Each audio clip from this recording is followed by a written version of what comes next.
Hello everybody, thanks for checking out this video here on G4G.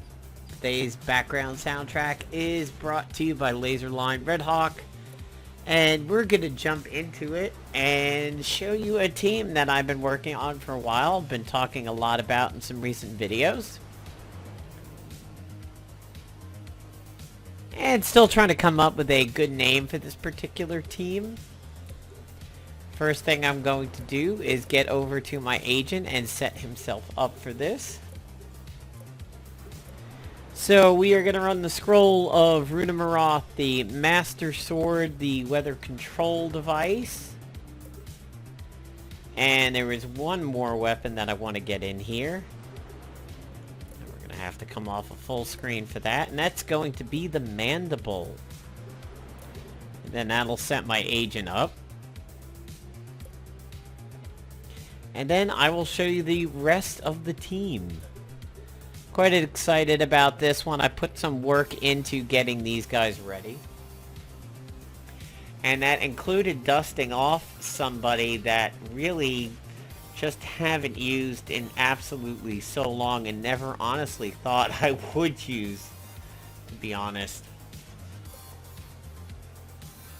Alright, first thing we're going to do is we're going to get one of them ready. And that is going to be Wasp. So looking at Wasp over here, she has Risen Force and she has her personal ISO called the Irritating Empowered ISO 8. You absolutely do not want to run this team up with her unless she has this one. For Bioenergy Blast, I have her Anaphylaxis on that one. And that gives her a chance to cause incapacitation. That's pretty much a good way to go for this one. On Disrupting, I have Bursting. For Skirmish Scramble, I have Lock On. And for Fist Bump, I have Knocking. Because why not? I mean, another chance to stun somebody is pretty good. However, what may work pretty well on this one is the Mauling ISO. The one that lets you set up a flanked scenario. That would be particularly good. Looking at Wasp, her level 1 does biofeedback, impaired, and incapacitation. Disrupting Shot is phenomenal in doing a distraction and remove buffs. Now these three here are just tagged as straight up ranged and nothing else. So the only ones you're going to be able to use are ones that just affect ranged.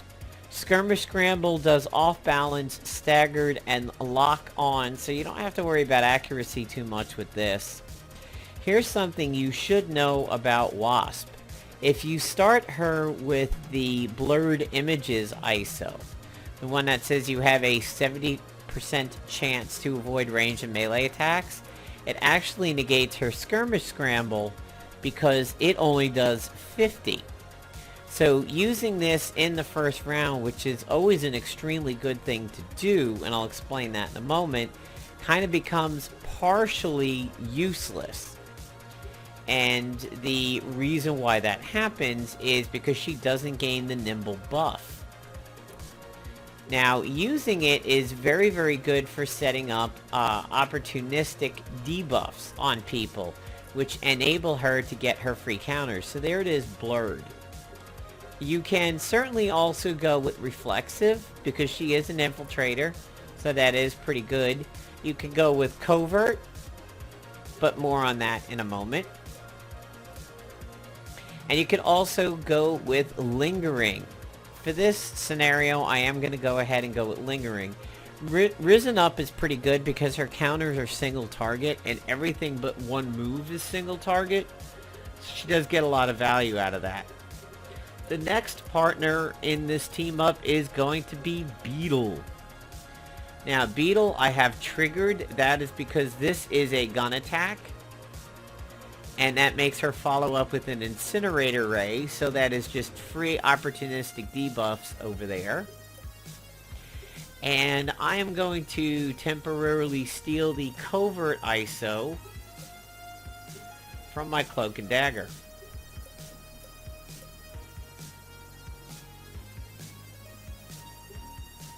So the goal here basically is to get out a lot of opportunistic debuffs, and then in round 2, or when it's available, do a playbook followed by a Bertha, which does tend to do a lot of damage. Incinerator Ray is got suppression on it, so she's constantly going to be shielding herself. Rapid Shot has a locked on. Playbook has Gracious. And Bertha is running increased damage. Now for Playbook, you may be like, hey Napalm, that's a debuff move. Why don't you slot something good in there? Well, there is a bug right now where any debuff ISO attached to her puts it on your team, potentially because it is buff debuff. So it seems to be carrying the debuff over to you instead of the enemy team. So the first thing we're going to do is take a look at them in the simulator and then move them over to PvP temporarily and see how they do.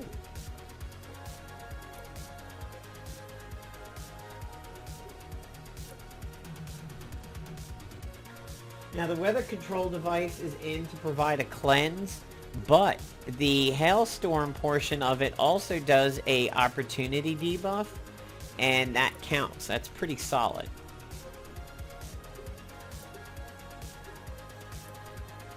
There are definitely lots of variants to these teams over here that should work out well. I'm not going to be dealing with Ant-Man and Pym. I really do happen to like Pym, but Ant-Man is only 13 for me, and I don't like Ant-Man a lot, even though he definitely has a lot of fans out there. Alright, so the first thing that we're going to do is you'll notice that even the... This is buggy sometimes. She should have her combat reflexes available right now, but they're not. So that's unfortunate, because if I could be stealthy, I would go with Sin, which would give me an extra turn. So there's the hair trigger. And as you can see, the shield activated, and she took no damage. Alright, so we have opportunistic and exhausted and impaired and neutralized, off balance, staggered and winded over there. We have off balance, staggered over there, and we just have staggered down there.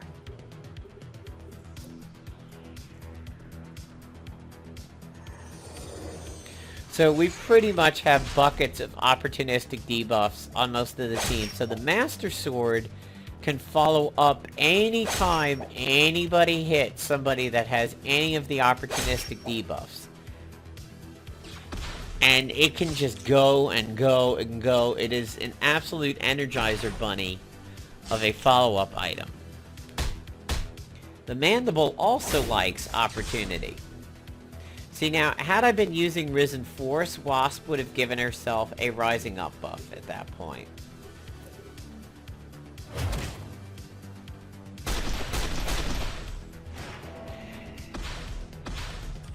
Now, one of the problems that arises with Beetle is she tends to be a little stamina heavy. That's definitely one of the reasons why I'm running her with Gracious.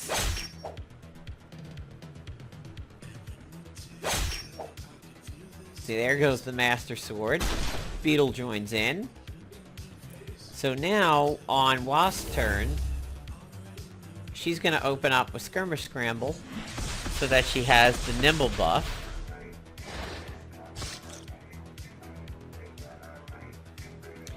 Now on her turn over here, we're going to activate that.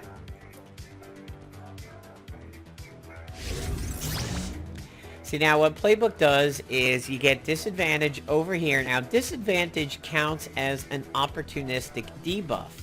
It basically says whatever is the worst of the opportunity ones for your class, you're going to get it. So you will notice the Infiltrator has off balance, and we are going to see impaired on Sin because she's a blaster. And you can see that damage that Bertha does. So there is how the team works in theory. And since we don't have any active PvP going on over here, let's try them in PvP and see how they work out. So I'll take Spitfire out.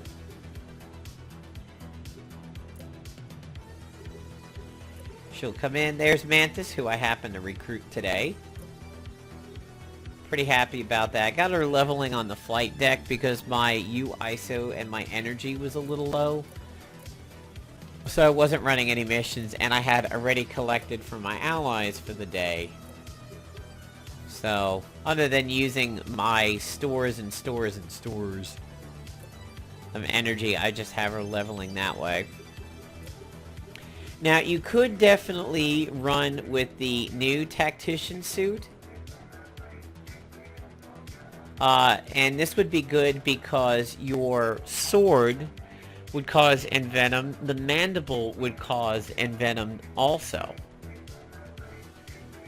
And if your Wasp ever got, like, mind controlled into your own team and hits you, you would take less damage for it. Now, the reason why I have the old suit is because of the debuff being a quick action. However, for testing purposes, we can certainly bring in the new suit. And let me come off a full screen over here so that I can do my type searching.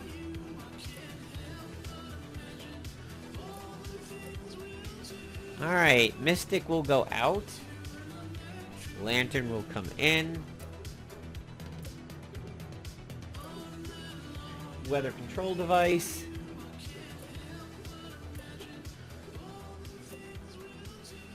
Master Sword. The Devourer also, as was pointed out on my stream today, would work out pretty well with this setup, but you'd have to find a way of getting bleeds out on everybody that's a little bit more reliable than the weather control device. Scroll of Ruta, but any really heavy opportunistic weapons would work out really well for that. The Manvatara would also be another good one, except for the fact that the Manvatara, you would have to deal with melee draining. So now, if we look here, the Lantern will have a debuff action, but the Scroll does not, because the Scroll is simply tagged as magic. So one of the things on this suit would definitely gain a benefit from the passives. Now, this is the first time that I will be taking these guys into PvP, so we'll see what happens. I definitely project they will have a weakness with Spitfire teams. So we don't have Spitfire on this one. But again, somebody who is surprising that they're this far up in PvP. So they have a Mystic Shroud. So rather than opening up with the Skirmish Scramble, if I do this, Null is going to lose a Shroud. So that's one good benefit to the team.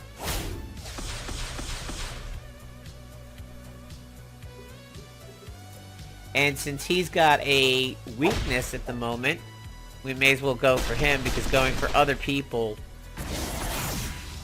all the debuffs will get negated.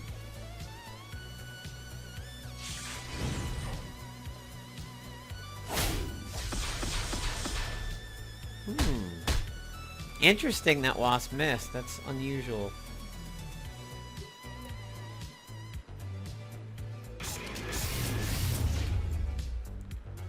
So let's look at what Kurth has equipped.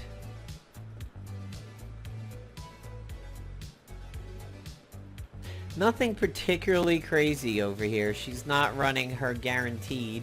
So if I do this, because this is debuff and magic, this will drain stamina.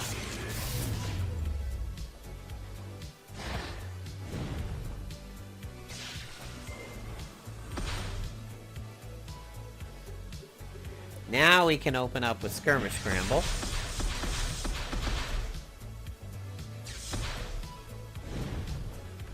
And Null took an incapacitation, which is pretty cool.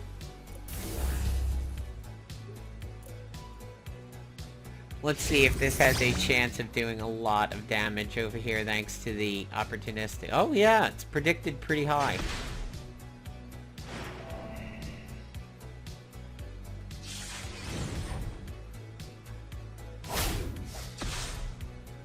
Woo, wow, what a nice buzzkill counter there.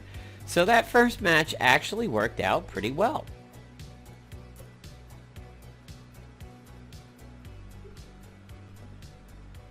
Now, you can run just about any suit with this team up over here. It does not necessarily have to be Tactician because everything is a quick action regardless, except for the Lantern.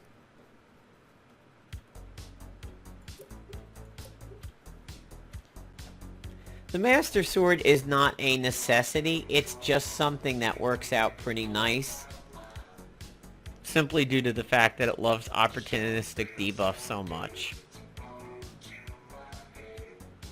If you didn't have a Master Sword, there's certainly other things you could do. So these guys have high hit points, but this is a very strange setup over here. And unfortunately for them, that's not very good for Beetle. So they have a warding essence, so anything she does is going to get negated. So I'm just going to pound on Doctor Strange for raw damage over here. Now we don't have to worry about the Shroud. And Maze will get out more opportunistic debuffs. Thanks to the Tactician bonus here. And there goes the Master Sword. Pretty much if you see it follow up once, you're going to see it follow up on a lot more people. Especially if it starts at the top person. And they're not running a drain over here. Very interesting. So the agent is trying to go unholy. Probably to try to counter all of the phased people over here. Little odd to see this broom in effect.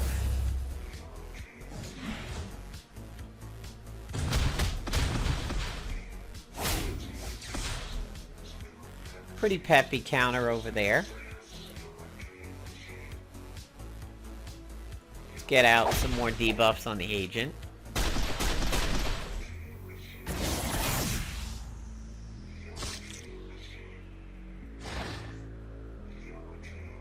Ah, nice try. See, that's where the Scroll of Ruta is coming in pretty handy on this one.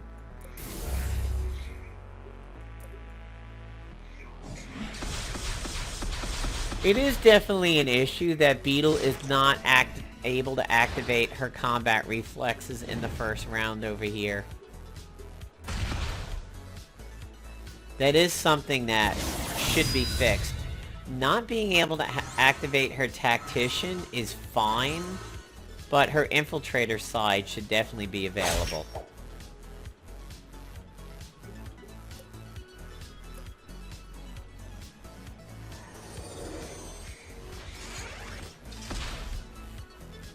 And there goes the Master Sword again, which results in a free kill on the agent.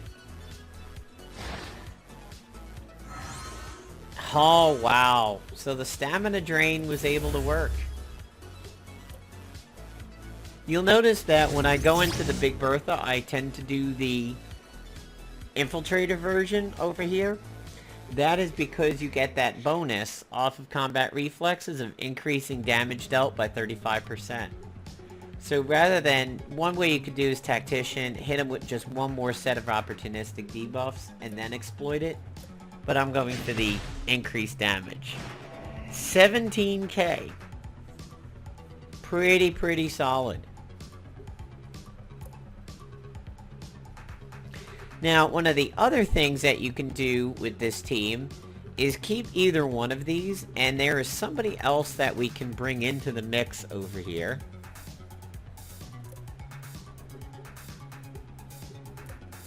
And that's our boy Star-Lord, but in a version that we've never seen him before on the channel. It's kind of rare, but you can always bring in Guardian Star-Lord with this one.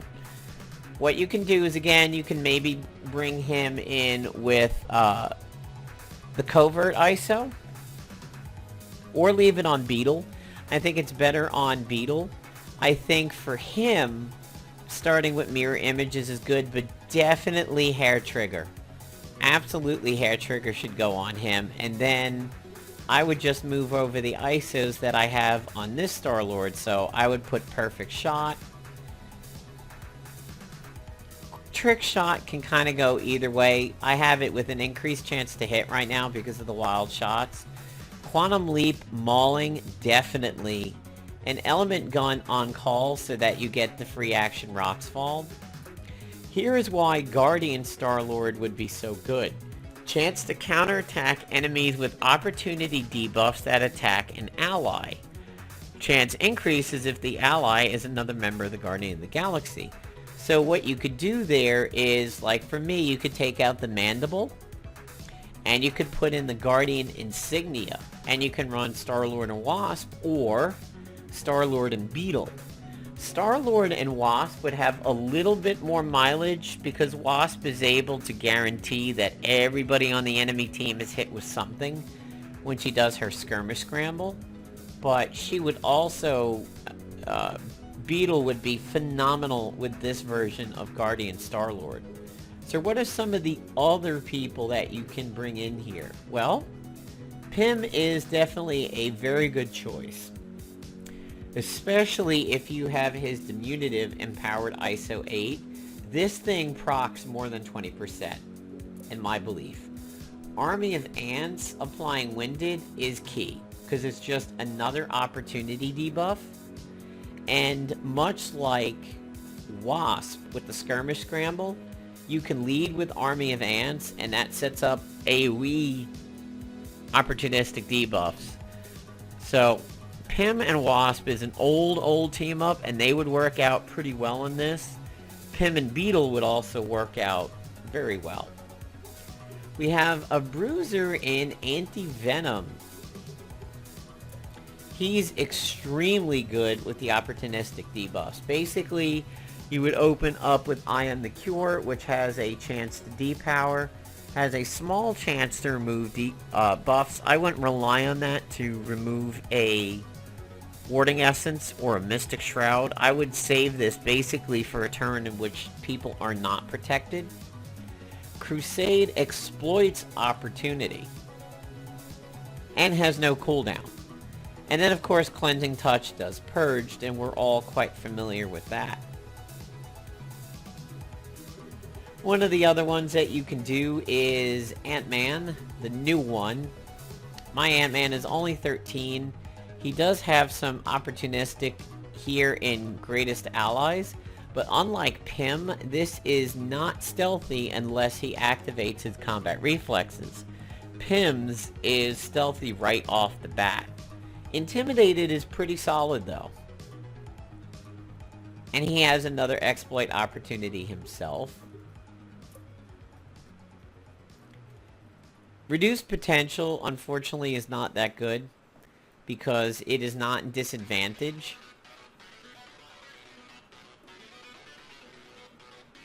So disadvantage is something you want to do. Opportunistic is something you want to do. Let's see. Kazar likes opportunity also, but does he have an ability? Yeah, he can do exhausted, and he can do impaired, which counts as opportunity. Kazar would be a little tough to work into this though. And of course there is also Hybrid. Now Hybrid as a blaster has a little bit of a benefit because you can always go with phase frequencies. And he's got some opportunistic debuffs also. He likes them on his level 1, which is good. And he can do them on Lasher. Now, my Hybrid happens to be a bruiser. That's the main way that I've gone with him. And Fumbling is really good because it removes beneficial effects. With this ISO over here, Lasher removes all beneficial status effects. That's pretty solid. Plus you get the Fumbling out of it, which is very, very good.